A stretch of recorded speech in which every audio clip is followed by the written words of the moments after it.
మీకు వందనాలు తెలియపరుస్తూ ఉన్నాను. ఈ దినము కొరకు దేవుడు సిద్ధపరిచిన వాగ్దానాన్ని మనం స్వాధీనపరచుకుందాం.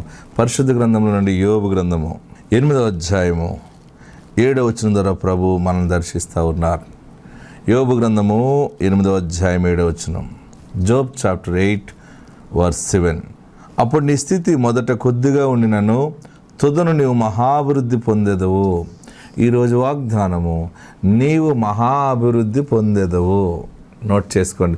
నేను అభివృద్ధి పొందటమా ఏంటి? నిజమా ఇది? ఇలాంటి మాటలు ఎన్నో విన్నాను. ఇలాంటి మాటల వల్ల అభివృద్ధి వచ్చేస్తుందా అని అనుకుంటున్నామేమో. పరలోకం నుండి దేవుడు నీకు అనుగ్రహిస్తున్న మాట. అభివృద్ధి అంటే ఎలా ఉంటుంది?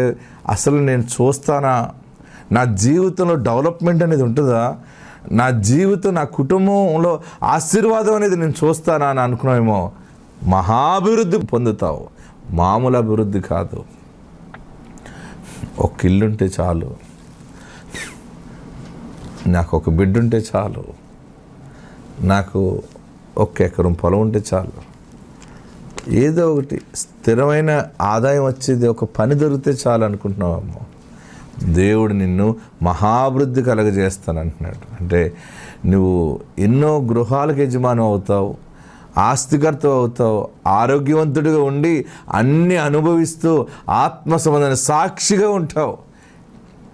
నా జీవితం అయిపోయింది, పోరాడాను, నాకు అన్నీ తెలుసు, జ్ఞానం ఉంది, కానీ అసలు నాకు తెలియని అంటూ ఏం లేవు, ఇంక నా చరిత్ర అయిపోయింది, ఇంకేం లేదు, అయిపోయింది, క్లోజ్ అని అనుకుంటున్నావు. ఎర్రివాడా, ఎర్రిదానా అని దేవుడు నీతోనే మాట్లాడుతున్నాడు. వల్ల నీవు మహాభివృద్ధి పొందుతావు. అలా ఎర్రి మాటలు మాట్లాడొద్దు.